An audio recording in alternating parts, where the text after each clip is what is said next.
हम लोग कौन सा चैप्टर कर रहे थे? क्वेश्चन कर रहे थे ना। टेस्ट एक दिए थे आपको, एक एक टेस्ट छोटा सा दिए थे बनाने को। अच्छा, इसमें नहीं दिए, बोरिंग रूट दिए हुए थे। हम लोग इसमें पियाजे के सिद्धांत के बारे में पढ़ रहे थे ना। कौन कौन सा सिद्धांत में पढ़े थे लास्ट टाइम? कंक्रीट हो चुका था, कंक्रीट तक हो आज। हाँ, वही ठोस वाला हो चुका था। आज हम लोग चौथे स्टेज पर हैं, इसे कहते हैं formal operational stage.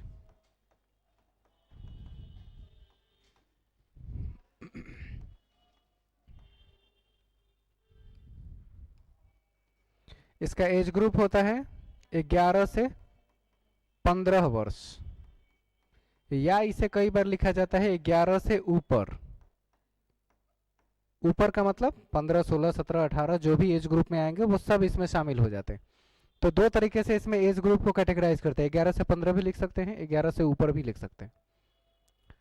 Formal operational stage, इसको कहेंगे औपचारिक संक्रियात्मक अवस्था। पिछले क्लास में इसके बारे में बात हुई थी, संक्रियात्मक अवस्था क्या होती है। औपचारिक की चर्चा नहीं हुई थी। अब इसके कैरेक्टरिस्टिक्स के बारे में हम समझेंगे। क्या हुआ? कैरेक्टरिस्टिक्स के बारे में अगर हम समझे तो इसमें पहला जो कैरेक्टरिस्टिक्स आएगा वो शब्द होता है हाइपोथेटिको डिडक्टिव रीजनिंग।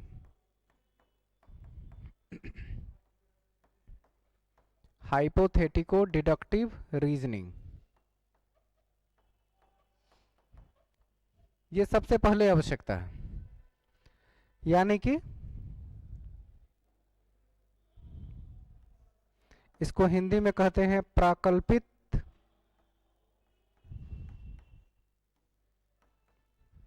निगमनात्मक तर्कना।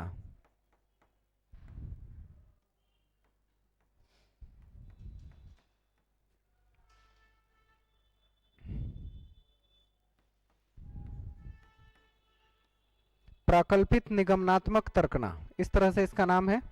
इसे पहले समझेंगे तब दूसरे स्टेज की ओर आएंगे। इसमें दो शब्द लिखा हुआ है, एक तो हाइपोथेसिस वर्ड है, एक वर्ड क्या है? हाइपोथेसिस, इसी को हाइपोथेटिको कहा जाता है। और दूसरा शब्द है डिडक्टिव रीजनिंग। एक ही लाइन में दो तरह के शब्दों का डिटेल है।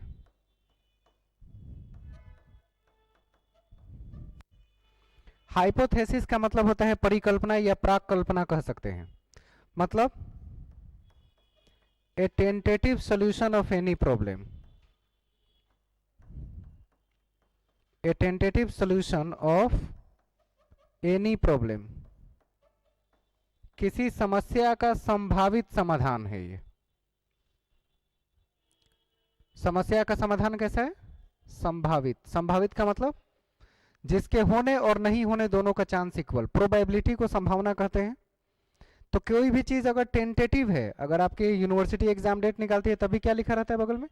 Tentative date. मतलब इसके होने और नहीं होने दोनों के चांसेस क्या है? इक्वल है।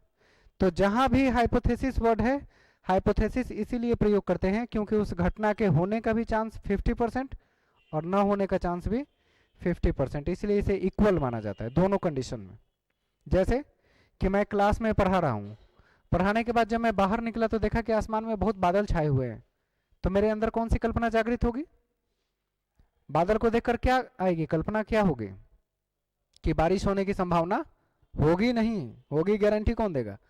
बादल देखकर अगला है कि बारिश होने की संभावना है, हो भी सकती है और नहीं भी। कई बार बादल बहुत दिखते हैं, थोड़ी देर में सब गायब, वापस धूप उग जाती है, क्या हुआ? भी बारिश नहीं हुई, लेकिन देख के तो लग रहा था कि बारिश हो सकती है। तो बारिश होगी ऐसा अनुमान लगाना हाइपोथेसिस कहलाता है। अनुमान आप लगा रहे हैं, उसी को हाइपोथेसिस यानी परिकल्पित या परिकल्पना के नाम से जाना जाता है। इसी वर्ड को परिकल्पना कहते हैं। और इसके होने और ना होने दोनों का chance equal, 50% yes then 50% no, दोनों हो सकता है। मौसम विभाग भी रेगुलर अलर्ट जारी करता है, कल के मौसम में इस तरह होने की संभावना है, नहीं हुआ। कल आंधी होने की संभावना है, नहीं हुआ। यानी कि जो परिकल्पना है वो सही हो भी सकती है और जिस दिन कहे कि मौसम बहुत साफ होगा, पता चले उस दिन बारिश हो गई। मौसम विभाग वाले भी बोलते हैं कि मौसम का कोई ठीक नहीं रहा। हम लोग अंदाजा कुछ और लगाते हैं, परिकल्पना कुछ और करते हैं, प्रोडक्ट कुछ और निकलता है। तो बच्चे औपचारिक अवस्था में आते हैं जब 11 से 15 वर्ष, तो चीजों की परिकल्पना बनाना शुरू करते हैं, सोचना। जैसे मैथमेटिक्स के प्रश्न को देखकर और उसके अंकों को देखकर अंदाजा लगाना कि देखना इसका आंसर 30 के आसपास आना चाहिए। कई बार हम मौखिक रूप से सॉल्व करते हैं उसे, तो कहते हैं देखना इसका आंसर 30 के आसपास आएगा, तो कभी 31 आता है, कभी 28 29 आके रह गया, बोले थे ना 30 के पास आएगा। तो 30 के आसपास होना ये मेरी परिकल्पना थी, जो सही हो भी सकती है और नहीं भी हो सकती है। याद हो गया, अब क्लियर हो गया कि परिकल्पना माने क्या, मेरी कल्पना जिसके सही और गलत दोनों होने का चांस इक्वल। इसीलिए कहा जाता है किसी समस्या का संभावित समाधान, और जहां संभावना है वहां दो चीज होती है, या तो होना या नहीं होना, दोनों इक्वल। क्लियर हुआ। अब अगला टर्म लिखा है डिडक्टिव रीजनिंग।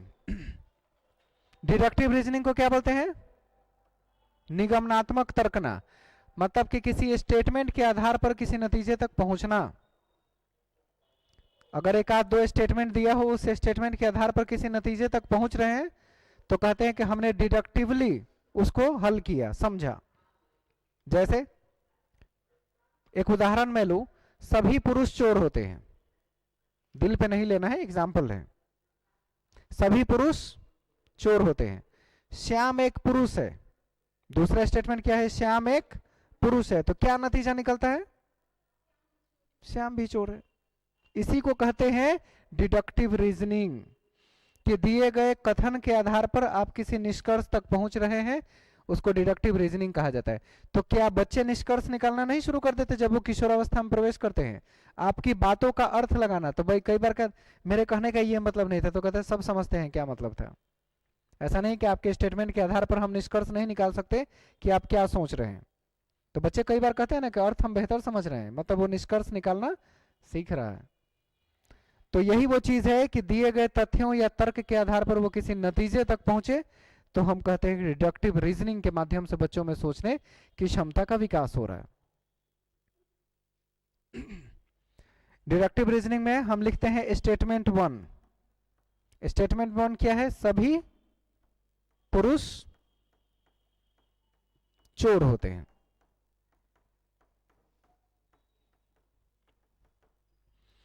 और स्टेटमेंट 2 लिख रहे हैं, श्याम एक पुरुष है।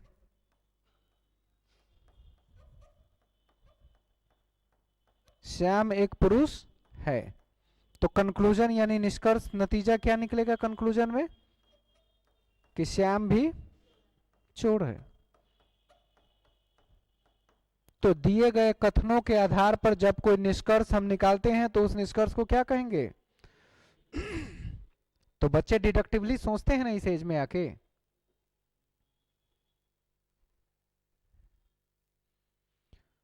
कल उसने अचानक मना कर दिया कि पार्टी में नहीं जाएंगे, अच्छा अब समझ में आया क्यों, उसके घर पे मेहमान आने वाले थे इसलिए पार्टी में नहीं आया। निष्कर्ष निकाल लिया उसने, क्यों मना किया था उसने, क्यों ऐसा काम करने से रोका। इस वजह में बच्चे सोचते रहते हैं क्या कारण है कि आज उसने ऐसा कहा, अच्छा वो इस वजह से कहा होगा, उस वजह से, कई तरह के कंक्लूजन दिमाग में चलते हैं और उस आधार पर वो निष्कर्ष ले सकता है। तो यही कहलाता है डिडक्टिव रीजनिंग। और ये है हाइपोथेसिस, जो हमारे दिमाग में हमारी कल्पनाएं शामिल होती है, वो सब हाइपोथेसिस के रूप में है। और जब स्टेटमेंट के आधार पर नतीजा निकालेंगे तो उसे डिडक्टिव रीजनिंग का नाम देते हैं। कोई दिक्कत नहीं है, नोट कीजिए।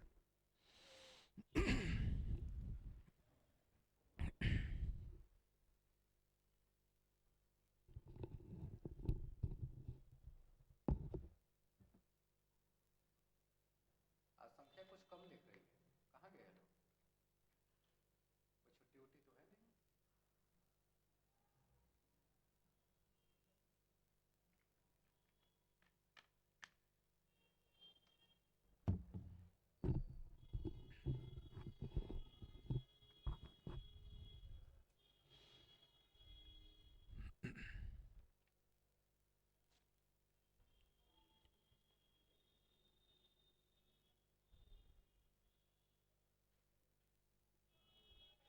बैकअप क्लास के लिए एप्लीकेशन का ये डाउनलोड कर लिए हैं सभी लोग, किनका नहीं हुआ है अभी बैकअप का।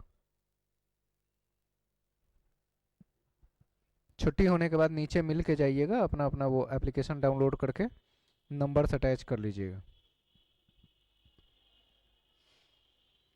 आगे बढ़े, अभी बहुत सारा काम है। अभी तो पहला पॉइंट लिखा है, पहली विशेषता है ये।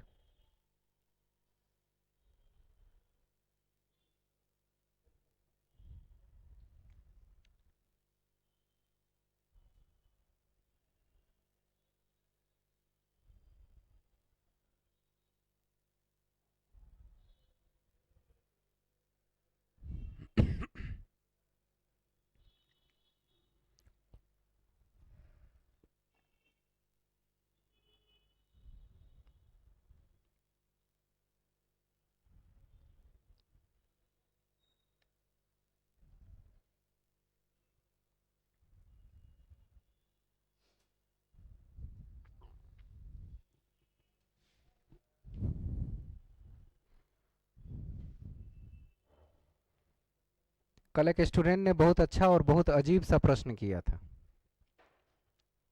कहा कि सर, ऑनलाइन पढ़ाने में तो कोई खर्च नहीं आता, तो सर फीस क्यों रखा जाता है? बात सही है, ऑनलाइन पढ़ाने में कोई खर्च होता है क्या? कोई आदमी ऑनलाइन क्लास ले रहा है तो उसमें कोई खर्च होता है? न रूम रेंट देना है, न कुछ भी, न स्टाफ, कुछ भी, सब काम अपने से कर लेना है, कोई खर्च नहीं है उसके हिसाब से। मैंने उसको कल बताया, कभी कभी लगता है कि कुछ स्टूडेंट को मतलब अपने से लगता है कि सब कुछ तय नहीं है।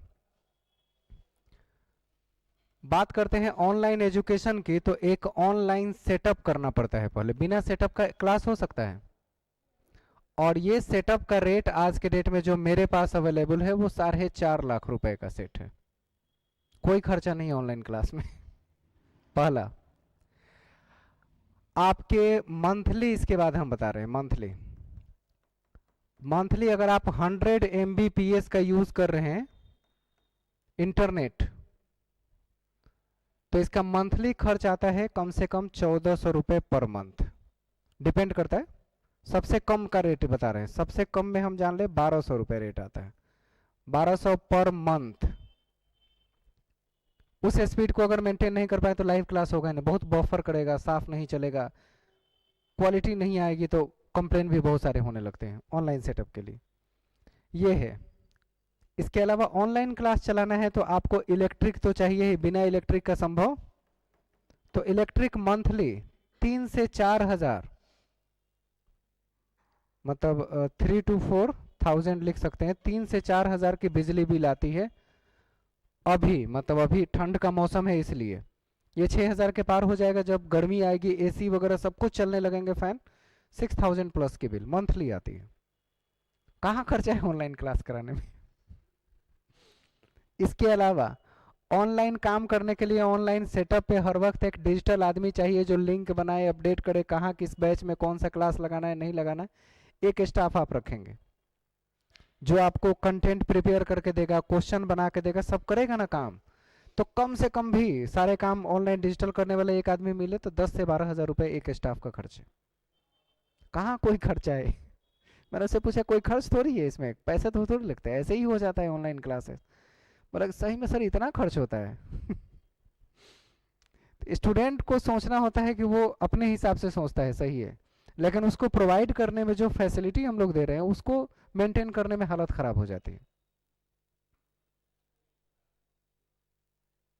उनका कहना सही है कि सर ऑनलाइन में कोई खर्च थोड़ी आता है, आप लोग क्यों मतलब फीस ही क्यों रखते हैं, ऑनलाइन फ्री कर देते। पता है फ्री की चीज़ है, किसी के लिए भी आज तक फायदेमंद साबित नहीं हुआ है। और लाइफ में जब कभी भी कोई चीज़ आप फ्री मिले ना, तो समझ जाएगा उसके पीछे कोई बहुत बड़ा उद्देश्य छिपा होगा, तभी वो आज फ्री है। उसका छिपा हुआ उद्देश्य 4 दिन 5 दिन बाद या 4 5 महीने बाद रिवील होता है कि फ्री में चीज़ें मिली थी, उसका हमको ये नुकसान हुआ। कोई भी चीज़ जो फ्री मिल रही है वो फ्री नहीं होती एक्चुअली, हमें देखने से लगता है फ्री है। तो वैसे ही आज के डेट में कोई चीज़ फ्री नहीं है। मैं बहुत से यूट्यूबर्स को जानता हूं जो लगता है कि क्लास फ्री देते हैं, नहीं, वो सब सतही ज्ञान देने के लिए यूट्यूब पर फ्री में आते हैं, बाकी सारा काम पेड कोर्स में अपना डिटेल पढ़ाते हैं। कोई भी डिटेल नॉलेज को लेकर यूट्यूब पे नहीं आता। यूट्यूब पर सिर्फ ऊपर ऊपर की बात करने आएगा, क्वेश्चन कैसे बनेगा वो सब, मतलब क्या कहते हैं वो, थ्रिल मेंटेन करने के लिए आते हैं, थ्रिल मेंटेन करना, एंजॉय करना। उसके लिए यूट्यूब चैनल है, प्रचार के लिए यूट्यूब चैनल है। लेकिन सब कुछ कह दिया जाए कि ऐसे ही मिल जाते हैं, संभव नहीं है। आप जिस चीज का अंदाजा नहीं लगा सकते उससे कहीं ज्यादा खर्च होते हैं। और एजुकेशन सेक्शन एक ऐसा सेक्शन है जिसमें इनकम के लिए कोई काम नहीं करता। इनकम के लिए मतलब पैसे कमाने के लिए नहीं। ऐसा लगता है कि सब कुछ मेंटेन होके चल जाए, बस उतना पैसे कम से कम आ जाए कि किसी को अपने पॉकेट से ना लगाना पड़े। हम लोग उसके साथ अपने मेहनत का जोड़ने लगे ना तो लगेगा हर महीने लॉस है, बेकार है पढ़ाना, छोड़ देना चाहिए। उतना कोई सोचता नहीं है। तो फायदे के लिए एजुकेशन नहीं होता है। एजुकेशन बच्चों को एजुकेट करके सही दिशा देकर उसको जॉब में ला देना मकसद होता है। और अब तक 8-8,500 लोगों को यहाँ तक पहुंचाने में सक्षम है, सफल है। आने वाले वक्त में पूरे बिहार के हर स्कूल में एक स्टूडेंट जरूर मिलेगा टीचर ज्वाइन किया होगा जो टीचर सेलेक्ट एकेडमी का होगा। अभी पूरे बिहार में कहाँ कहाँ ज्वाइन किया है 8,500 आदमी आता पता नहीं है। लेकिन हमेशा मैसेज आते रहता है कि मतलब अच्छे पोस्ट पर पहुंच गए, शुरू से मेहनत किए थे, बहुत अच्छा रहा। अगर हम लोग नहीं मोटिवेट हुए होते, सफल नहीं होते तो आज यहाँ तक नहीं पहुंचते। बहुत सी बातें होती है।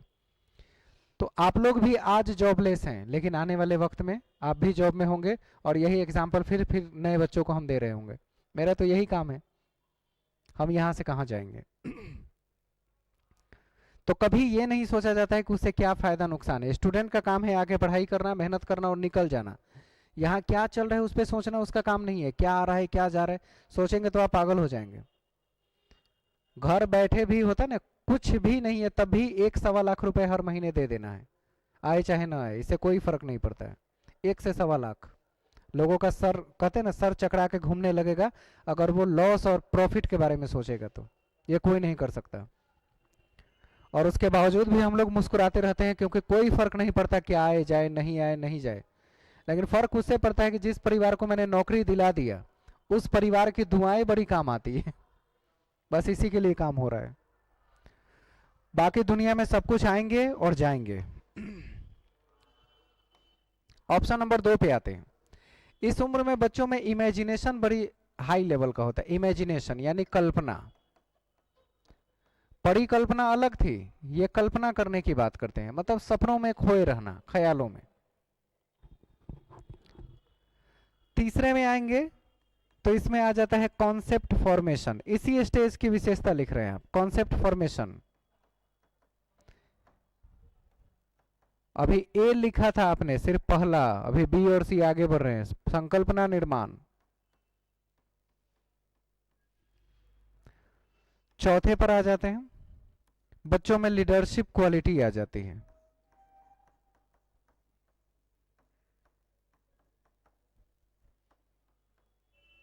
मतलब कि नेतृत्व के गुण।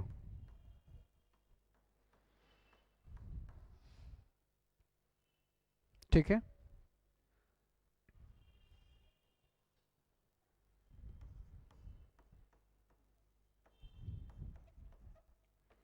Problem solving skill.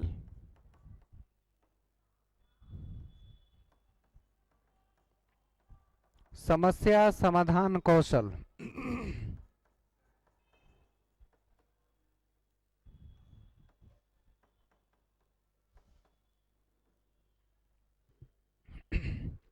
समस्या समाधान कौशल,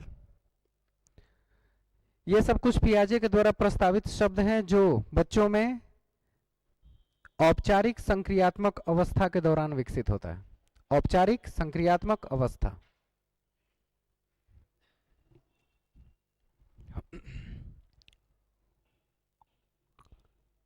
इमेजिनेशन तो समझ ही रहे हैं, हमेशा ख्यालों में खोए रहना कि मैं लाइफ में ये कर लूंगा, लाइफ में वो कर लूंगा, सबके साथ होता है।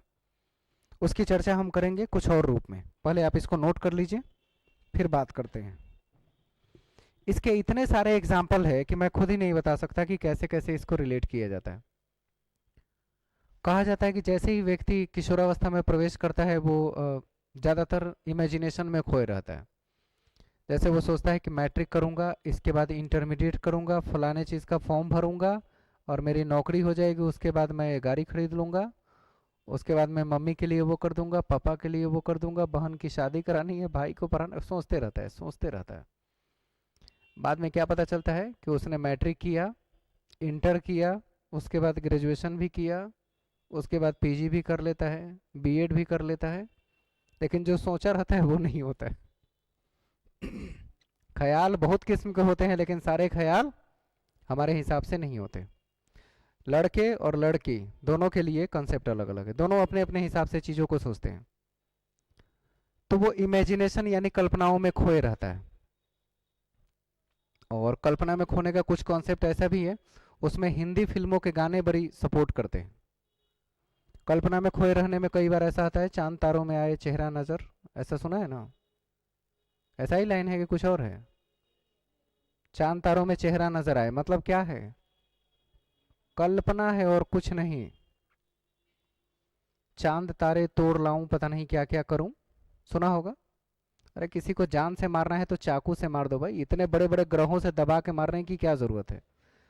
मतलब एक हद है कि पृथ्वी से बड़े बड़े ग्रह हैं, अब वो उठा के सर पे पटकना चाहते हैं कि किसी को मारना हो, इतनी बुरी मौत क्यों मारेंगे?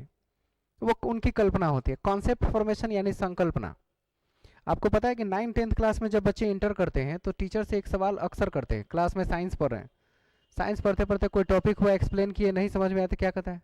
सर कॉन्सेप्ट क्लियर नहीं हुआ। सुना है ये लाइन? 9, 10, 11, 12 में बच्चे साइंस पढ़ रहे हैं और टीचर को ये सवाल ना पूछे, ऐसे हाथ करा कर, क्या हुआ सर? कॉन्सेप्ट क्लियर नहीं हुआ। कॉन्सेप्ट है क्या जो क्लियर करने की जरूरत है? क्या चीज है कॉन्सेप्ट? माने क्या? कॉन्सेप्ट का मतलब होता है आइडिया। जो आइडिया से आपके दिमाग में क्लिक कर गया कि किस बारे में बात हो रही है, तो समझ में आ जाती है क्या चीज है। अगर उसका आइडिया नहीं आया तो वो क्लियर नहीं होता है। जैसे मैं क्लास 8, 9, 10 का एक छोटा सा टॉपिक आपसे पूछूं कि विभवांतर यानी पोटेंशियल डिफरेंस क्या होता है? विभवांतर सुना होगा, विभव और विभवांतर, दो विभवों के बीच का अंतर। क्या इससे आइडिया डेवलप हो गया कि डिफिनेशन समझ में आया? आखिर विभवांतर है क्या? ये बोतल है, ये बेंच है, ये कैमरा है, वो क्या चीज है? वो तो आइडिया ही नहीं आ रहा है कि वो एक्चुअली है क्या। और जब तक वो आइडिया विकसित नहीं होगा तब तक ये होता क्या है ये समझ में नहीं आएगा। आर्किमिडीज प्रिंसिपल, किसी वस्तु को अंशतः या पूर्णतः डुबाए तो अपने वजन के बराबर पानी को विस्थापित कर देता है। एक्सपेरिमेंट करके देख लेते हैं, लेकिन इसको समझाने का कोई सटीक तरीका ही नहीं है। तो बच्चों को क्या कहते हैं? सुनो, बोर्ड में ऐसे ही आएगा, चुपचाप लिख लो, याद रखो, इससे ज्यादा सवाल मत करो। क्यों? क्योंकि हम उसके कॉन्सेप्ट क्लियर करने में सक्षम नहीं है, ये हमारी गलती है। तो कॉन्सेप्ट का मतलब होता है जो सवाल या चीजें पढ़ाई जा रही हो उसके बारे में बात करके उसे एग्जैक्टली किसी चीज से रिलेट करके हाल आस पड़ोस का उदाहरण देके समझाएं, ताकि बच्चे के दिमाग में आइडिया हो जाए कि ये क्या कहते हैं, इसका क्या नाम होता है। जैसे मैंने आपसे पोटेंशियल डिफरेंस पूछा, आपने कभी देखा है पोटेंशियल डिफरेंस? कभी होते देखा है? क्या होता है नहीं पता, लेकिन लाइफ में सबने उसका प्रयोग किया है, पता ही नहीं, कभी किसी ने समझाया नहीं कि उसी को कहते हैं। जो गोल वाला बल्ब प्रयोग करते हैं लाइट के लिए, गोल वाला बल्ब होता है, उसके पीछे दो पॉइंट्स होते हैं, छोटा छोटा दो बिंदी जैसा लगा होगा जो अटैच होता है अंदर, और उसके बाद घुमा के उसको सेट कर देते हैं। जो बिंदी होता है उस पर एक प्लस एक माइनस होता है, एक प्लस और एक माइनस होने की वजह से वहां पोटेंशियल का डिफरेंस क्रिएट होगा। पोटेंशियल का मतलब ताकत होता है, स्टेबिलिटी, मजबूती, वही पोटेंशियल है। तो इन दो जो यहाँ पोल्स नजर आ रहे हैं, इन दोनों पोल पर प्लस और माइनस की वजह से पोटेंशियल का डिफरेंस क्रिएट होगा, क्योंकि एक प्लस है एक माइनस है। इसी पोटेंशियल डिफरेंस की वजह से ये बल्ब ग्लो करता है, चमकता है, ये नहीं बनेगा बल्ब नहीं चमकेगा। तो अब कोई सवाल पूछे कि पोटेंशियल डिफरेंस क्या होता है, तो बल्ब पे निगाह जाएगी, ये चमक रहा है, इसका मतलब पोटेंशियल डिफरेंस है। पोटेंशियल डिफरेंस के कारण ही एक बल्ब ग्लो करता है, चमकता है। अगर वो डिफरेंस क्रिएट नहीं होगा तो दोनों को प्लस रख के देखिए तो जलेगा कि नहीं जलेगा? नहीं जलता है। दोनों को माइनस रख दे तो डिफरेंस क्रिएट होना चाहिए दोनों पोल्स पे, तो एक प्लस और एक माइनस, उसी डिफरेंस क्रिएट होने की वजह से एनर्जी अंदर प्रवेश करती है और बल्ब ग्लो करता है, चमकता है, तो लाइट हम तक आती है।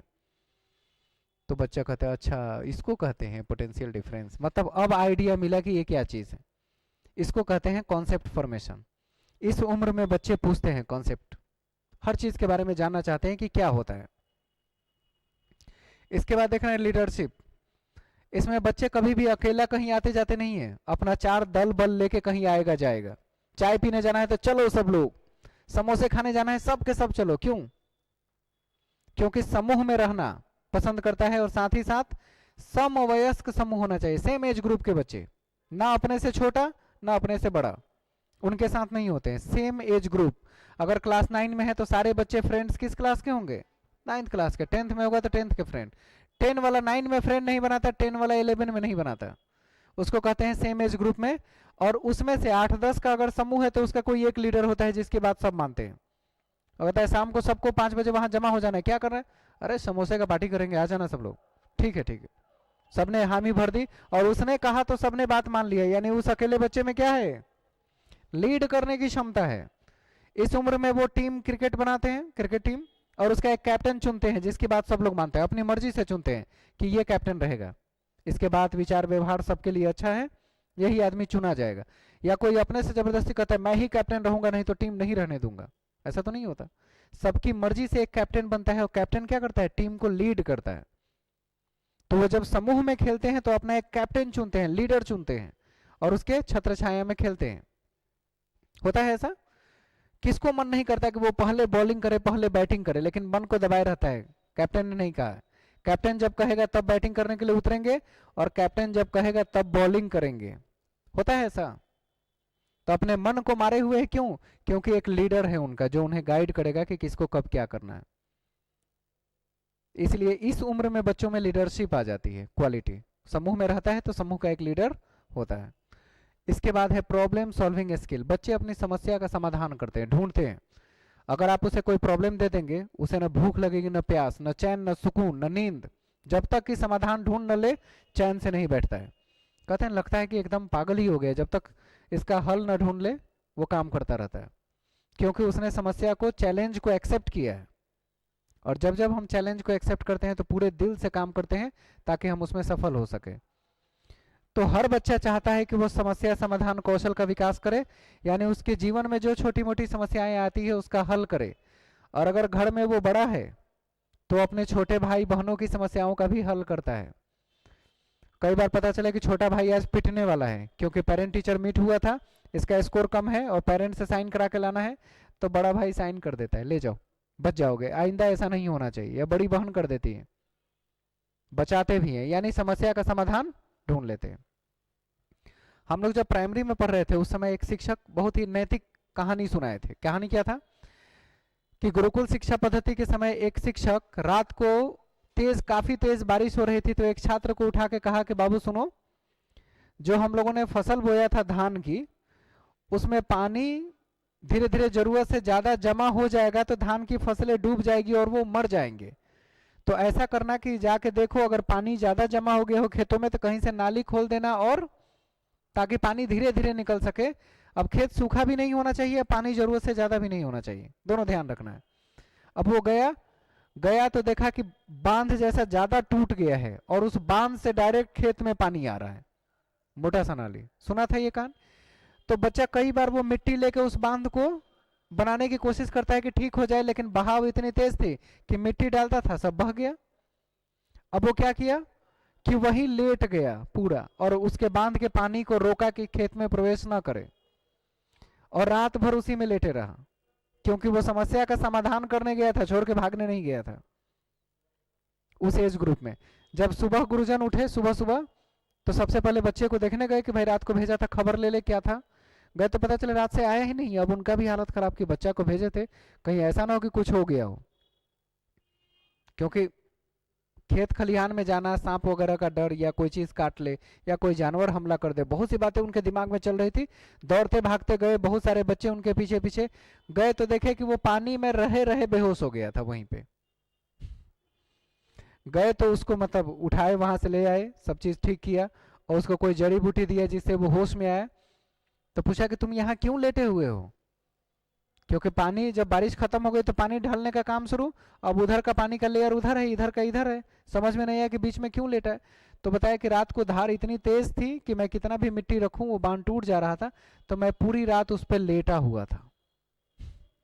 यानी समस्या का क्या किया उसने?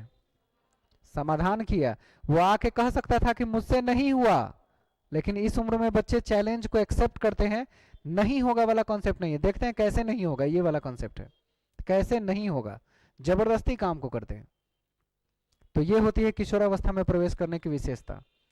अब इस उम्र में बच्चे समस्या समाधान कौशल में धीरे धीरे हर काम में माहिर होने लगते हैं। जितना प्रैक्टिस करेंगे उतना ही स्किल्ड होंगे। स्किल कैसे आती है? प्रैक्टिस से आती है। हमेशा याद रखना है, सीटेट में ऐसे क्वेश्चन पूछे जाते हैं कि किसी भी चीज में स्किल डेवलप करना हो तो बहुत प्रैक्टिस की जरूरत पड़ती है।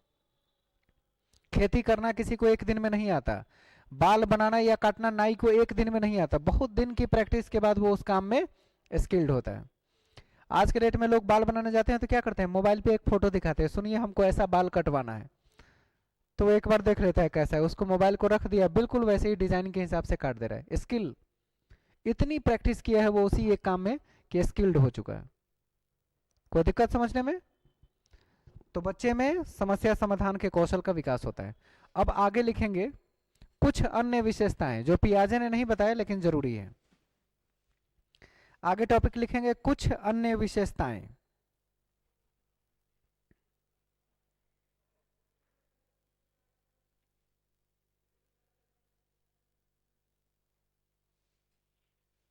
हो गया।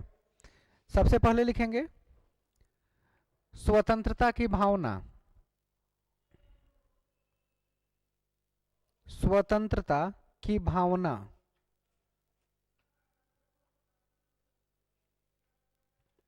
नेक्स्ट, धार्मिक कार्यों में रुचि। धार्मिक कार्यों में रुचि। नेक्स्ट,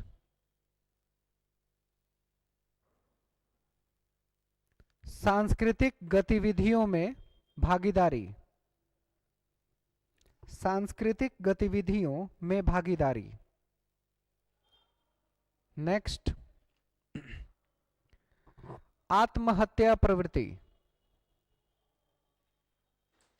आत्महत्या प्रवृत्ति।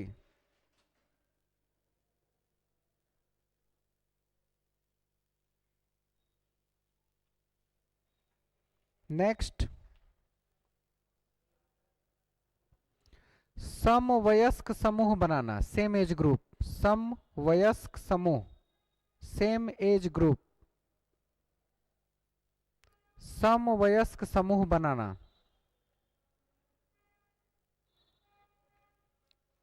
तूफान एवं तनाव का काल। तूफान एवं तनाव का काल। नेक्स्ट, विद्रोह की भावना।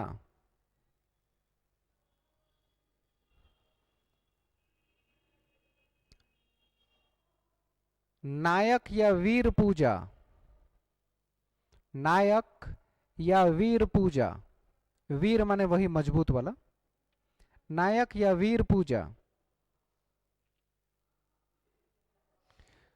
भविष्य की चिंता लिखा दिए ना, लिख लीजिए भविष्य के प्रति चिंता।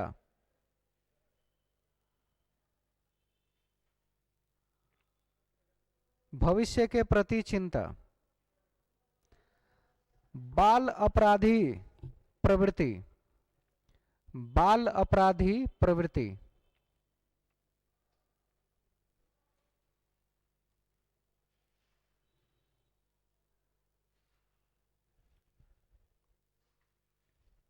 हो गया। धार्मिक कार्यों में रुचि लिख चुके हैं, लिखे हैं ना?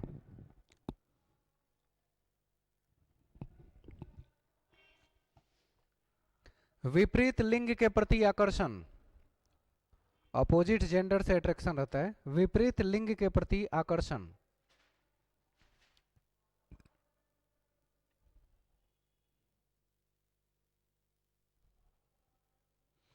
मित्रता में रुचि।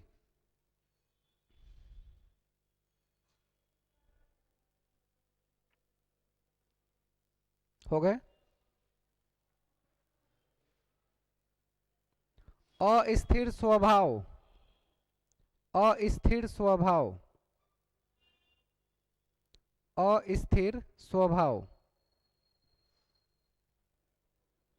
मादक पदार्थों का सेवन यानी ड्रग्स वगैरह लेना।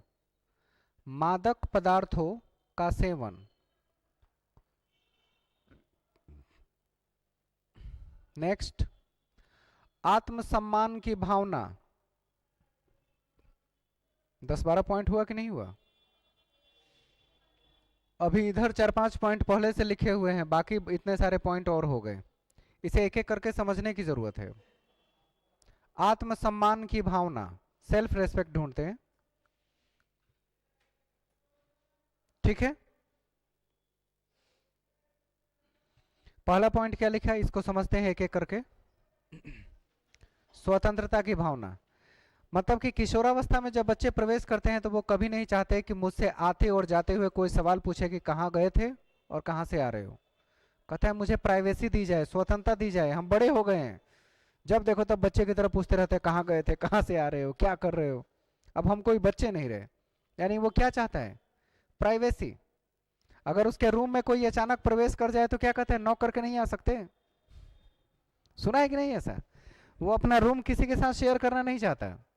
लड़का हो या लड़की, किशोरावस्था में प्रवेश करने के बाद वो सेपरेट रूम में रहना पसंद करते हैं अपने। और कोई आए जब तो उनसे मतलब पूछ के आए कि दरवाजे अंदर आ सकते हैं क्या। या तो कोई अचानक पूछे घुस जाए तो उसको बुरा मान जाता है कि पूछ के नहीं आ सकते थे, पता नहीं मैं किस सिचुएशन में हूं नहीं हूं, कौन जानता है, ऐसे ही घुस जाते हैं। अब मैं कोई बच्चा या बच्ची नहीं रही। इसका मतलब है कि वो स्वतंत्रता चाहते हैं, और स्वतंत्रता जरूरत से ज्यादा डिमांड भी करते हैं। वो चाहते हैं कि दूसरों के जैसा वो कभी भी जाए आए, पार्टी करे, इधर उधर भटके, और उसको लोग स्वतंत्रता मानते हैं। गार्जियन को लगता है कि नहीं, इतने ज्यादा स्वतंत्रता देना भी सही नहीं है। तो बच्चों की इस उम्र में स्वतंत्रता की चाहत बढ़ जाती है। वो चाहते हैं कि स्वतंत्र रहे, अपने हिसाब से डिसीजन ले। आगे, अच्छा, धार्मिक कार्यों में रुचि के बारे में बात करें तो आपको पता ही होगा कि कोई भी धार्मिक कार्य का आयोजन जब होता है तो उसमें जय माता दी का पट्टी बांधेंगे और सबको रोक रोक के चंदा काटते रहते हैं, निकालते रहते हैं, लाओ 10 रुपया 20 रुपया। किस उम्र के लोग होते हैं? सब एकदम जवान बच्चे ही होते हैं ना, नौजवान बच्चे, किशोरावस्था वाले। यानी कि इसी उम्र में धार्मिक कार्यों में रुचि बढ़ती है। वो यहाँ एक टैग लगा लेगा, क्या, तो हम कमेटी के मेंबर हैं और हम मेले वगैरह में जाएंगे, लोगों को गाइड करेंगे, आपको इस तरफ से आना चाहिए, आप साइकिल उधर लगा दीजिए। इन सब कामों में उसे बहुत रुचि आती है, धार्मिक कार्यों में। गांव देहात में देखते होंगे, बांस लिया लेके बांध दिया, हर आने जाने वाले को बांस लगा के रोक रहा है, 10 रुपए दीजिए। सरस्वती पूजा है तो फलाना पूजा है। इसका मतलब किस उम्र के लोग हैं वो? ये सब इसी एज ग्रुप के लोग हैं जिनको अचानक से धार्मिक कार्यों में रुचि बढ़ गई है। क्यों बढ़ी है नहीं पता, लेकिन एक ट्रेंड बन चुका है कि इस समय लोग ऐसा करते हैं, और वो सबसे ज्यादा इसी उम्र के लोग होते हैं। अब 30 35 40 वाले उम्र के लोग उसमें नजर नहीं आएंगे, वही लोग आते हैं और वो बात बात पे एकदम मार करने को तैयार। 10 रुपया नहीं, काय नहीं दीजिएगा, ऐसा लगे जैसे रख के गया था तो मांग रहा है, 10 रुपया दीजिए, 20 रुपया दीजिए। चंदे का मतलब होता है कि मेरी मर्जी पर निर्भर है। मेरे पास अगर 1 रुपए की औकात है तो मैं 1 रुपए दूंगा, 100 की औकात है 100 दूंगा। लेकिन किसी से जबरदस्ती वसूल करना कि नहीं तुमको 50 रुपया देना ही है, दिन भर की उसकी मजदूरी 300 रुपया है, वो चंदा 50 रुपया आपको देगा, पागल है। लेकिन उसके लिए लोग हाथापाई पर उतर आते हैं, मारने पर। क्यों नहीं देगा? जैसे लगे कि रख के गए हों उनके यहाँ, डिपॉजिट करके जाते हैं, वैसे मांगते हैं जबरदस्ती के साथ। तो फिर उसको धार्मिक कार्य या चंदा की बात नहीं कहते, उसको कहते हैं फिर क्या, जबरदस्ती पैसा वसूलने को क्या कहा जाता है, फिरौती मांगना या रंगदारी वसूल करना कि हम ज्यादा पावरफुल हैं और कमजोर लोगों से हम पैसा ऐंठेंगे। तो ये वो चीज बन जाती है। लेकिन इसका ट्रेंड है हमारे यहाँ, इसी उम्र के लोग सबसे ज्यादा हैं। आगे क्या है,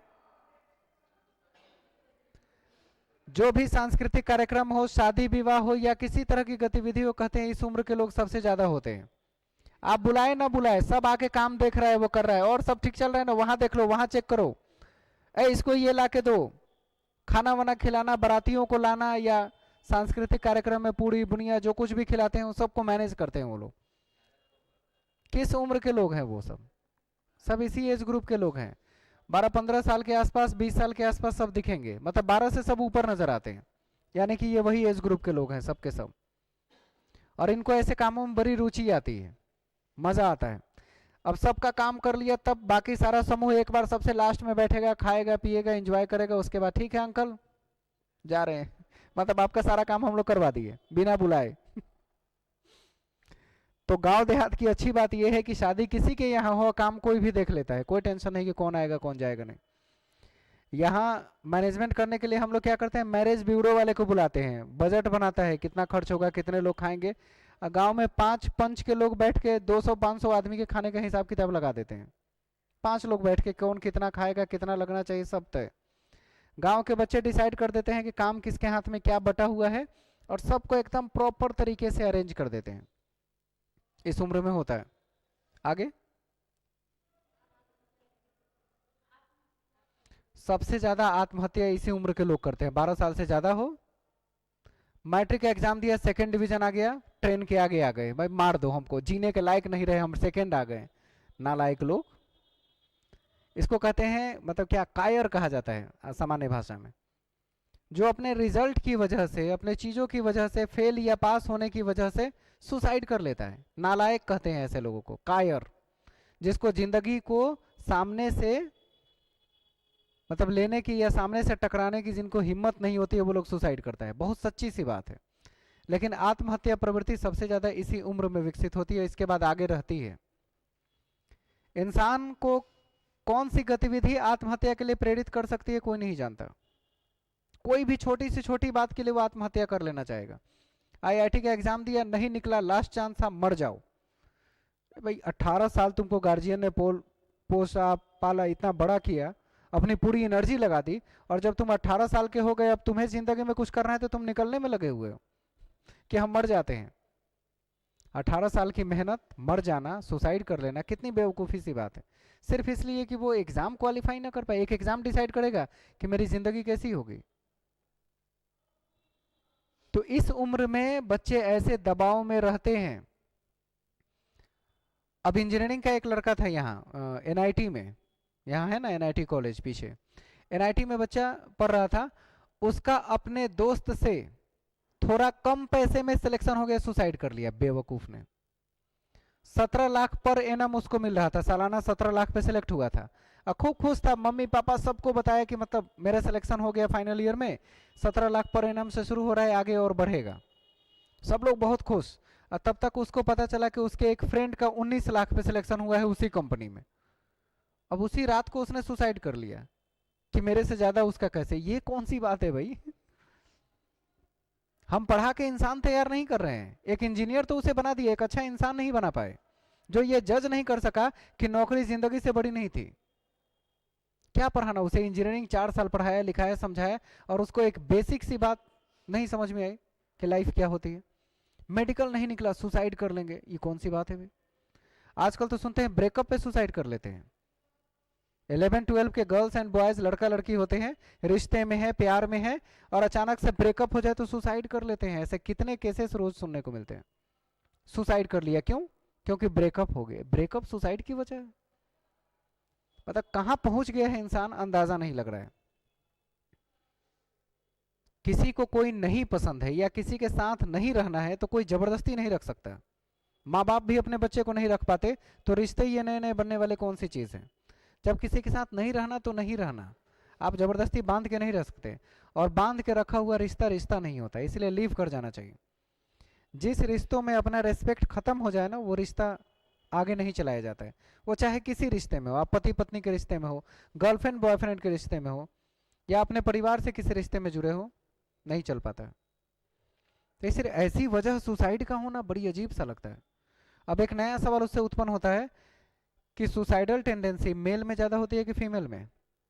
सोच के बताइएगा। सुसाइडल टेंडेंसी मेल में ज्यादा है कि फीमेल में? मेल में ज्यादा होता है। सही बात है ना? लेकिन अमेरिकन साइकोलॉजिकल एसोसिएशन ने रिसर्च किया, रिसर्च करके ये बताया कि फीमेल में सबसे स्ट्रांग होता है सुसाइडल टेंडेंसी। मेल की सुसाइडल टेंडेंसी क्या है समझिए।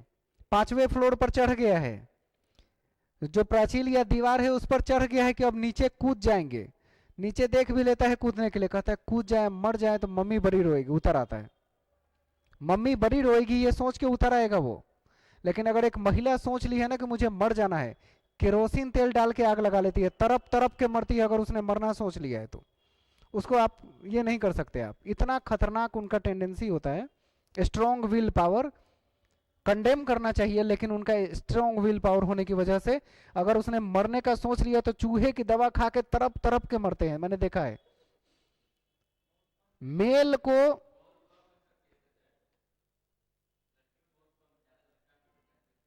नहीं, यही तो एसोसिएशन की रिसर्च है, ये हम अपनी तरफ से नहीं।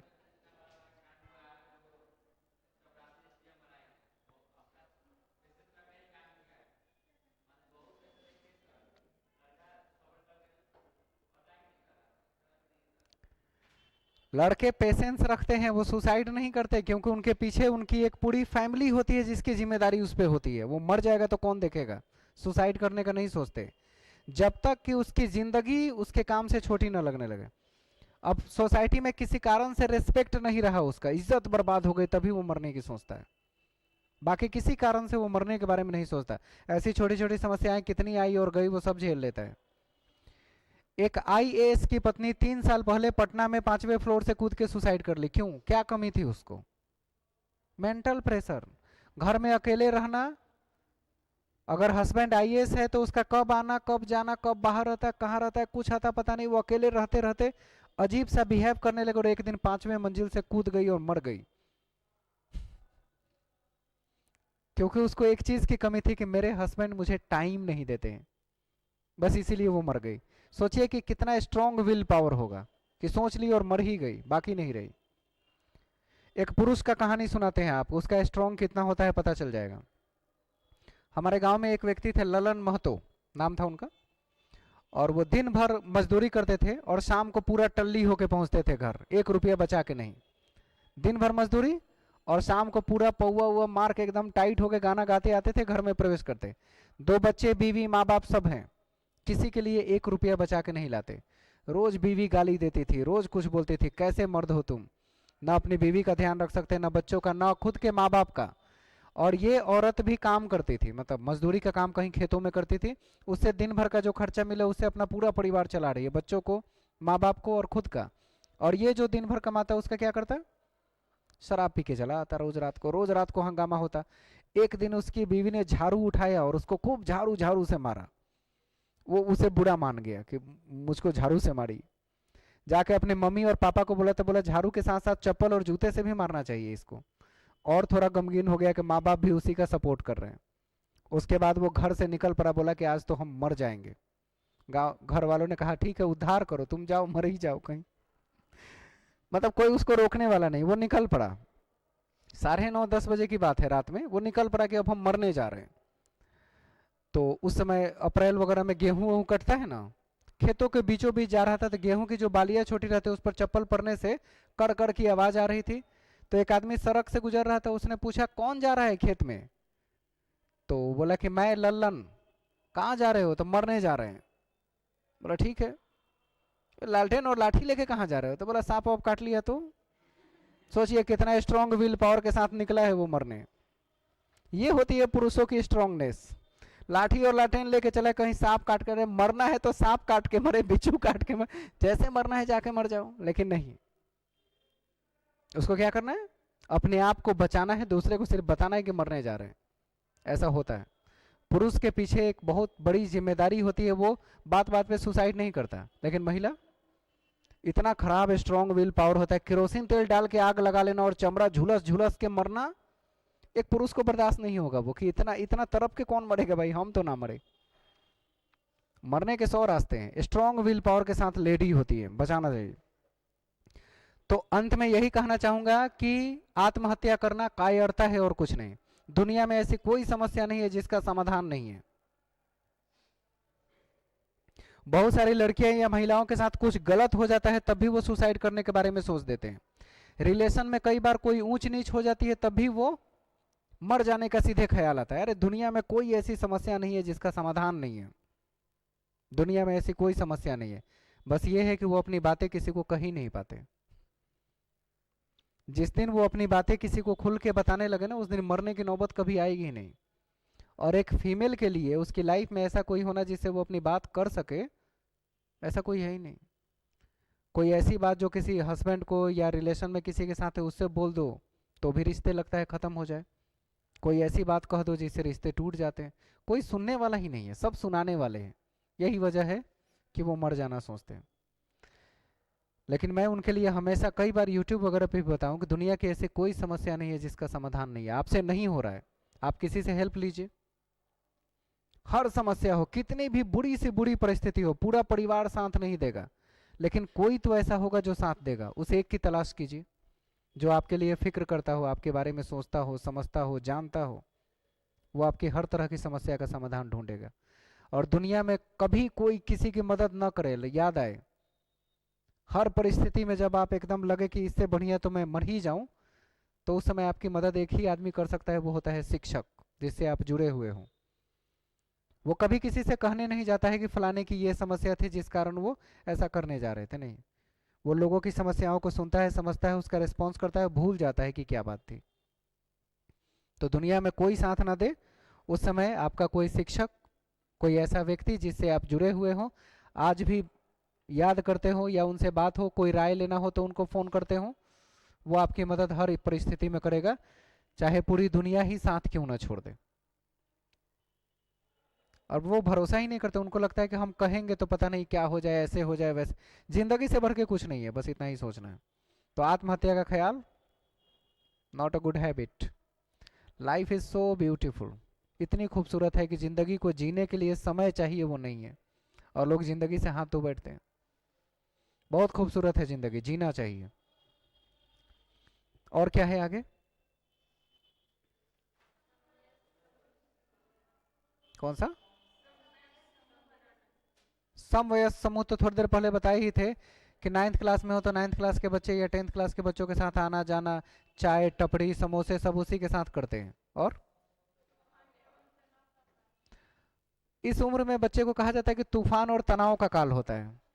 मतलब एक बच्चा एक ऐसे पतले धागे से जुड़ा होता है जिसको गार्जियन जरा सा खींच दिया तभी टूट जाएगा, और बच्चे ज्यादा तेज खींच दिए तभी टूट जाएगा। मतलब उस धागा को मेंटेन किए रहना है। गार्जियन के लिए कितना टफ काम होता होगा कि जब बच्चे किशोरावस्था में प्रवेश कर रहे हों और उनकी गलतियों को भी नजरअंदाज करना पड़ता है कि अगर बोल दिए तो ऐसा हो जाएगा।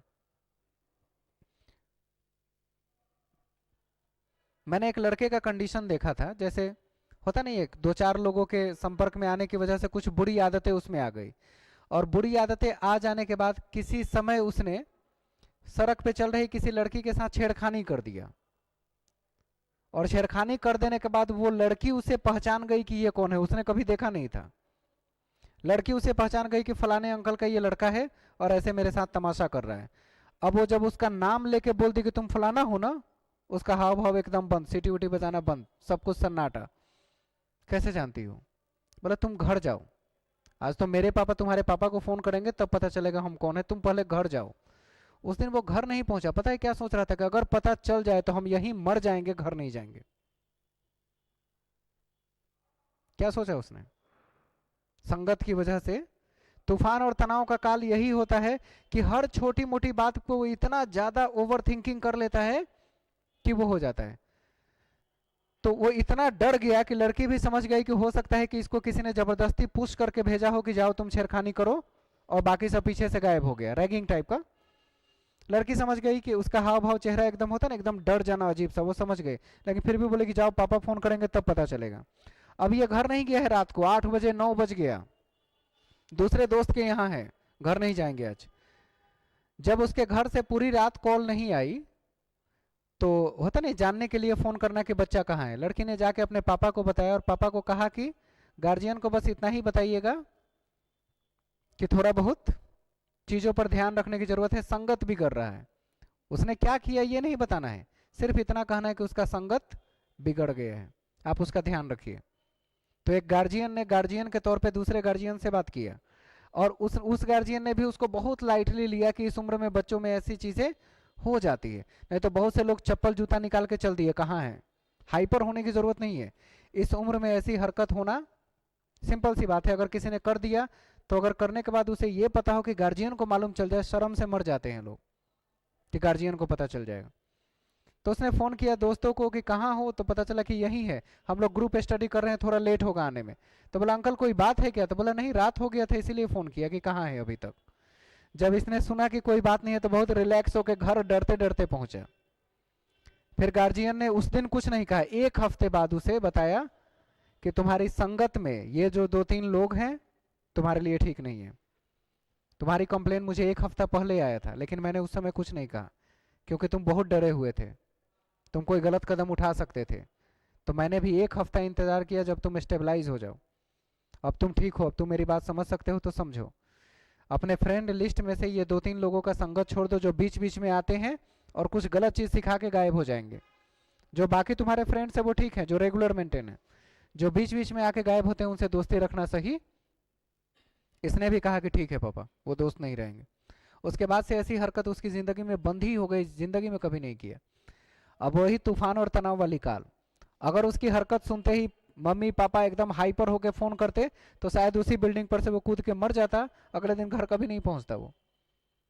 कि पापा को पता चल गया, मम्मी को पता चल गई, क्या मुंह दिखाएंगे अब। बच्चे ऐसे भी तो सोचते हैं। उसकी पहली गलती के लिए आपको तैयार रहना है कि ऐसा वो कर सकता है, लेकिन अपनी परवरिश में वो कमी नहीं रखना है, ये कोशिश हमेशा होनी चाहिए। इसीलिए तूफान और तनाव, जरा सा भी धागा खींचे टूटा कि खत्म, रिश्ते खत्म हो जाते हैं। कई बार तो बच्चे घर छोड़ के हमेशा के लिए भाग जाते हैं, लौट के आते ही नहीं। सुना है ऐसा कि घर छोड़ के भाग ही गया, वो कभी लौट के नहीं आया। गार्जियन पे क्या बीतती होगी ऐसी छोटी छोटी बातों के लिए। इसलिए हाइपर नहीं होना है, बच्चों को समझना है कि किस उम्र में क्या करते हैं। आगे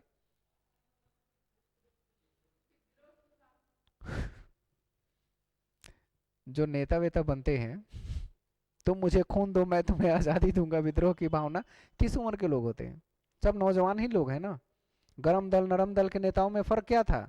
गरम दल के सारे नेता उम्रदराज एकदम नौजवान थे, नरम दल के सारे नेता बूढ़े खूसट थे।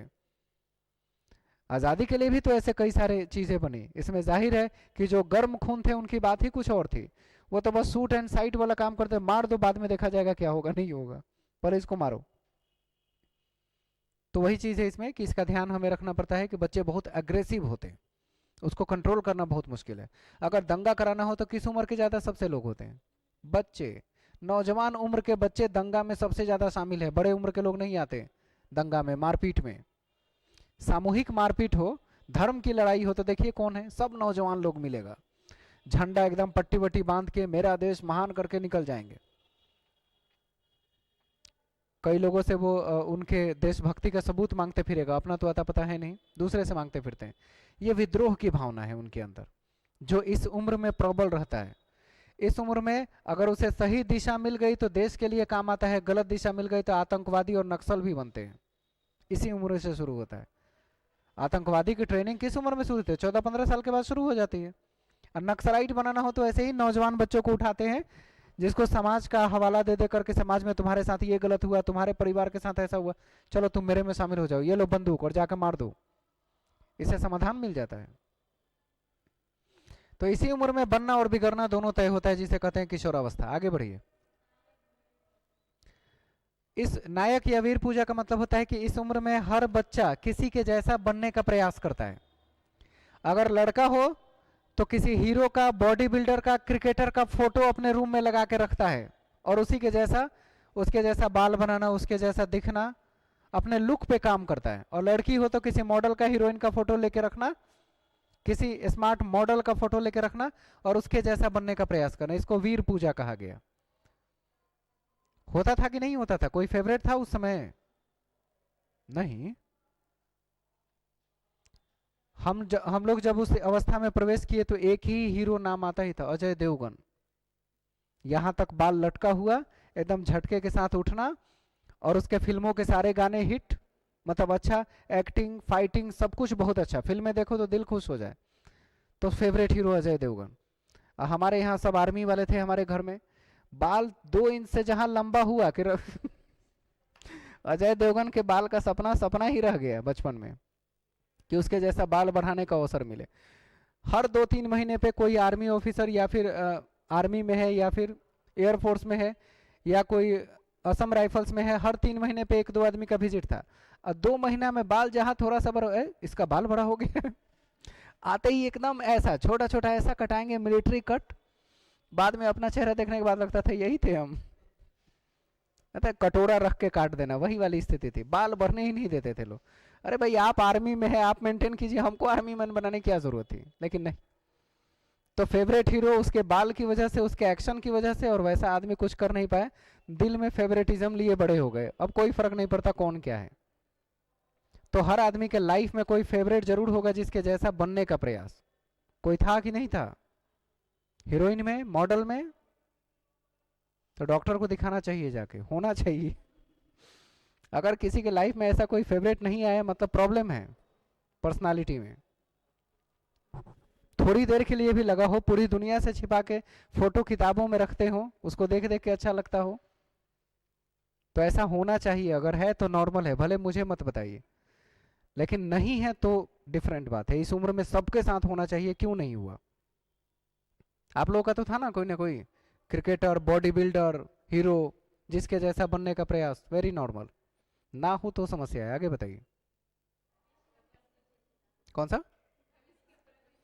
थोड़ी देर पहले इस पर चर्चा कर रहे थे कि वो यही सोचता है कि मैट्रिक इंटर देने के बाद हम एयरफोर्स का फॉर्म भरेंगे, मेरी नौकरी हो जाएगी, तो नौकरी के बाद मम्मी के लिए ये करेंगे, पापा के लिए वो, बहन के लिए वो, भाई के लिए ऐसा वैसा, जमीन ले लेंगे तो उनको मतलब तीर्थ यात्रा पर भेजेंगे, तो पता नहीं क्या क्या सोचते रहता है, लेकिन होता वैसा हमेशा भविष्य को लेकर सोचता रहेगा, मेरा क्या होगा।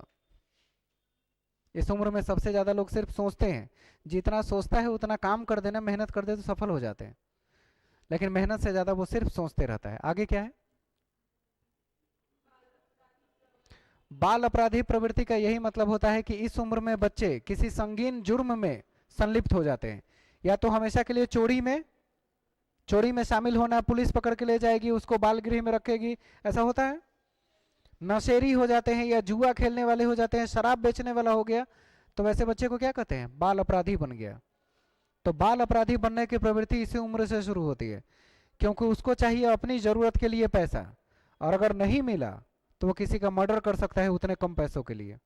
ड्रग्स की नशा करता हो, और अगर ड्रग्स की कोई ड्रग्स वाला आदमी उसको हाथ में लेके खड़ा हो, कहे कि ये दे देंगे तुमको, फलाना जो आदमी रह रहा है उसको जाके इस बंदूक से गोली मार दो, ये तुम्हारा, तो उस नशे के लिए वो ले जाके उसको गोली मारेगा और उस नशे को करेगा। तो यही होता है बाल अपराधी प्रवृत्ति। लोगों का पर्स मार के गायब हो जाना, मोबाइल छीन के, किस उम्र के लोग हैं? दिख नहीं रहा है पटना में? सब नए बच्चे रॉकेट की तरह भागते हैं सड़क पे चुरा के, कोई पकड़ नहीं सकता, इतने स्पीड भागते हैं। मोबाइल पे आदमी ऐसे बात कर रहा है, ऐसे हाथ से लिया और गायब हो गया, खोजते रहिए उसके बाद। पटना में ये चीज बहुत तेजी से फैल रहा है, इसका कारण क्या है? बेरोजगारी। पैसा नहीं रहेगा, आदमी अपने परिवार को जिंदा रखने के लिए कोई भी मुमकिन कोशिश करेगा। दूसरे के यहाँ चोरी करना, रातों रात किसी के मोटरसाइकिल या गाड़ी गायब हो जाती है घर के सामने से, कहाँ गया, किसी ने बेच दिया, साइकिल उठा के गायब कर देते हैं, सामान कुछ भी। पटना में यहाँ बाहर एक लोहा छोड़ दीजिएगा ना, पोस्टर बैनर वाला, वो भी कल नहीं मिलेगा, ऐसी परिस्थिति है। जितने नल जल वाली योजना में लगा हुआ था सरकार ने, सब में पीतल के नल लगवाए थे, रातों रात सब खोल लिया, पीतल का नल सब बेच दिया सब। पीतल का नल नहीं रहना चाहिए, प्लास्टिक के नल लगना पड़ा। तो ऐसी परिस्थितियां हैं, लोग क्या करें? आगे बताइए। बाल अपराधी प्रवृत्ति इससे जनरेट होती है। ये मुझे बताने की जरूरत है कि इस एज ग्रुप में प्यार मोहब्बत होना या अट्रैक्शन होना कौन सी नई बात है? बहुत नेचुरल सी बात है कि किशोरावस्था में प्रवेश करने के दौरान ही अपने आप दिल दिमाग में वही सब ख्याल आने लगता है, अपोजिट जेंडर से अट्रैक्शन होने लगेगा, उसे शर्म भी महसूस करते हैं, ज़्यादा सामने होकर बातचीत नहीं कर सकते, ये सब चलता है। तो विपरीत लिंग के प्रति आकर्षण का मतलब मेल को फीमेल से और फीमेल को मेल से अट्रैक्शन ज़्यादा होने लगता है। तो वो क्या करते हैं? गैपिंग को मेंटेन करते हैं, अगर मेंटेन नहीं कर पाए तो रिश्ते में आते हैं, फ्रेंड्स बनते हैं, गर्लफ्रेंड बॉयफ्रेंड बनते हैं, और रिश्ते बनते रहते, चल। नेक्स्ट। कौन सा? भाई बताते तो हैं कि इस उम्र में सबसे ज्यादा दोस्त बनाए, तभी तो समूह में चलते हैं। एक अकेला दोस्त बना के समूह तो नहीं हो सकता। समूह होने का मतलब ही है कि वो बहुत सारे मित्र बनाना चाहते हैं, और एक टोली में आना जाना चाहेंगे, पूरा दल या समूह बना के आना जाना चाहते हैं। और स्वभाव भी अस्थिर होता है, मतलब अचानक अचानक उसका मूड स्विंग होते रहता है इस उम्र में। कभी लगेगा कि मैं एयरफोर्स का फॉर्म भर दूं, चलेगा, एयरफोर्स नहीं, एसएससी का एग्जाम दे देते हैं। एसएससी का फॉर्म आने वाला होगा तो कहेगा नहीं, दोनों में से कोई बनेगा, सोच रहे हैं बैंकिंग करे इस बार। अस्थिर स्वभाव है, मूड का भी कुछ आता पता नहीं कि कब वो क्या सोच रहा है और किस फील्ड में आगे जाएगा, जब तक कि कोई गाइड करने वाला ना हो। उसका दिमाग एकदम चंचल होता है। कभी लगेगा एसएससी, कभी रीजनिंग, कभी कुछ, इस भटकते रहेगा, उसकी नौकरी कहीं नहीं होती है। और इस उम्र में ये समस्या देखने को मिलती है। और क्या? मादक पदार्थ मतलब होता है नशीला पदार्थ। इसी उम्र से लत लगती है ना, सिगरेट की, बीड़ी की, पान गुटखे की लत इसी उम्र में सबसे ज्यादा लगती है। शराब पीने की, नशा करने की। तो मादक पदार्थों का सेवन भी इसी उम्र में शुरू होता है, और बच्चे मादक पदार्थों से अपना नुकसान करते कराते हैं। तो इस पूरे आत्मसम्मान का मतलब ये होता है कि सेल्फ रेस्पेक्ट को लेकर कुछ भी कर सकते हैं। अगर आप उसे अकेले दो चार बोल दीजिए, दो चार गाली दे दीजिए, कॉलर पकड़ लीजिए, वो कुछ नहीं कहने जाएगा। लेकिन 10-20 लोगों के बीच में आप उसे कॉलर पकड़ लिए तो आपका मर्डर तक कर सकता है। आत्मसम्मान की बात है, ईगो पे ले लेता है। तुम्हारी हिम्मत कैसे हुई मुझे ऐसा बोल देने की, वो भी 10 लोगों के बीच में। तुमको जो कहना था हमको पर्सनल आके बोलता, क्यों बोला लोगों के सामने? उसके लिए लड़ाई होती है, मारपीट होती है, चाकू तक मार देते हैं मामूली सी बात के लिए। पटीदार वाली लड़ाई सुने हैं ना, पटीदार वाला, घर में जमीन जायदाद के बंटवारे को लेकर किस तरह लड़ाइयां होती है, वही समझ लीजिए आत्मसम्मान। उसे वो 4 इंच का जमीन मैटर नहीं करता कि उसके में मेरे निकल गया, मेरा वाला उसमें निकल गया। आत्मसम्मान कि लोगों को ये ना लगे कि मैं उसके आगे झुक गया, इसलिए बोलता है लड़ाई चलती रहेगी, केस चलता रहेगा, नहीं उठाया जाएगा। फायदा दोनों में से किसी को नहीं है केस चलाने से। 4 इंच जमीन मेरे में निकला, उसके में निकला, वो सालों साल लड़ाइयां चलती रहती है। फायदा किसको होता है? वकील को। वकील इधर से भी ले रहा है, इधर से भी ले रहा है, उसका सालों का काम चल रहा है। लेकिन दो भाइयों में जो आन की लड़ाई है आत्मसम्मान की, उसका कोई हल नहीं है। यही लड़ाई हिंदुस्तान में भी है, किसके साथ? पाकिस्तान के साथ। दुनिया में सारे देश के साथ ठीक है, लेकिन ये जो कट्टरता वाली है ना, कट्टरता वाली नीति, ये हिंदुस्तान पाकिस्तान का दोनों का आपस में है। उधर से भी किसी को लड़ाई नहीं, बस क्रिकेट मैच हो, हिंदुस्तान से मत हारना, वर्ल्ड कप हार जाओ चलेगा। इतना ज्यादा वो कट्टरता है। ये इसी वजह से आत्मसम्मान की बात आती है। और इंडिया वाले क्या कहते हैं? तुम भी वर्ल्ड कप हार जाओ मंजूर है, लेकिन पाकिस्तान से नहीं हारना है। तो यही है कि आत्मसम्मान के लिए लोग कुछ भी करने को तैयार हैं, और इस उम्र में सबसे ज्यादा होता है। पाकिस्तान का कॉन्सेप्ट ही उल्टा है कि जिस दिन वो इंडिया से हारेगा मैच, सारे लोग अपना टीवी फोड़ देते हैं। जितने लोग हैं पैसे वाले लोग, अपना टीवी उठाए और पटक के फोड़ दिए। और इंडिया में क्या करते हैं? पटाखे उड़ाते हैं कि जितना तो तय था ही, पता ही था। भाई 100 बार के मैच में 10 बार हारा होगा, 90 बार तो इंडिया जीता ही है ना। तो 90 बार जीता तो जीतना ही कहलाएगा, हारना तो नहीं कहलाएगा। वो 90% चांस ज्यादा हुआ। तो आत्मसम्मान के लिए लोग कुछ भी कर सकते हैं। आपको किसी को डांटना है, बोलना है इस उम्र में, तो उसको पर्सनल बोलिए। क्लास में 10 लोगों के बीच बोलिएगा ना, तो कहता है कि फलाने रास्ते से जाते हैं ना आप, मिलिए। कट्टा लेके घूमेगा उधर, लाठी लेके, और मास्टर साहब 2 दिन से स्कूल से नहीं निकल रहे हैं। क्यों? क्योंकि सबके सामने उसने बच्चे को प्रताड़ित किया है। तो वही आत्मसम्मान को ठेस पहुंचाना होता है, खतरनाक चीज है, और इससे हमें बचना है। तो ये हुआ किशोरावस्था की कंप्लीट विशेषताएं। कोई दिक्कत समझने में? चारों स्टेज क्लियर हो गए? अब हम लोग अगले दिन अगले थ्योरी पर बात करेंगे। मतलब इसके बाद वाइगोट्स्की पढ़ना है, फिर कोलबर्ग के बारे में पढ़ना है। जितना आप लिखे हैं उसको समझ में यहां होना चाहिए कि क्या क्या एग्जाम्पल दिए गए, क्या समझाया गया, नहीं समझाया गया। और कोई दिक्कत नहीं ना? है? जिन लोगों का एप्लीकेशन में ऐड नहीं हुआ है वो नीचे मुलाकात कर लेंगे और तब चले जाएंगे।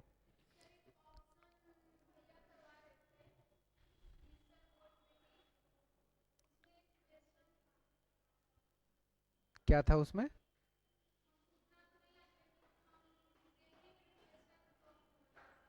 क्या लिखा हुआ था? हाँ, डेमोक्रेटिक। आप मेरे सामने बोल ले रहे हैं ना, इसका मतलब है क्लास में डेमोक्रेटिक इन्वायरमेंट है, नहीं तो हम आपको बोलने नहीं देते। अच्छा, नहीं होना चाहिए, तब तो क्वेश्चन देखेंगे तब तो बताएंगे कौन सा सही कौन सा गलत है। कौन करा रहे थे? जो कल परसों 10 क्वेश्चन का दिया वही तो पूछे हैं आते वक्त कि 10 क्वेश्चन मैंने भेजा था। हाँ, उसी टेस्ट के लिए हम नहीं थे कि टेस्ट आज दे दीजिएगा ताकि पता चल जाए। तो अगले दिन अगर हम आएंगे तो पहले हमसे वो पूछ लीजिएगा। क्वेश्चन पीडीएफ आपको ग्रुप में मिला होगा, नहीं मिला होगा तो हम बोर्ड पे उसको करा देंगे। अभी तक नहीं हुआ है, एकदम है, अब जोड़ दिया जाएगा। जितने लोग सब तरीके से अपना मतलब ये हो गए तो उन सब का एक ग्रुप बना के ऐड कर दिया जाता है ताकि इन्फॉर्मेशन आपको मिलता रहे। जितने नोट्स मटेरियल क्वेश्चन सब कुछ है उस ग्रुप में जाएगा। तो अभी करा के जाइएगा, जितने लोग का एनरोलमेंट हो गया है ग्रुप बना दिया जा रहा है।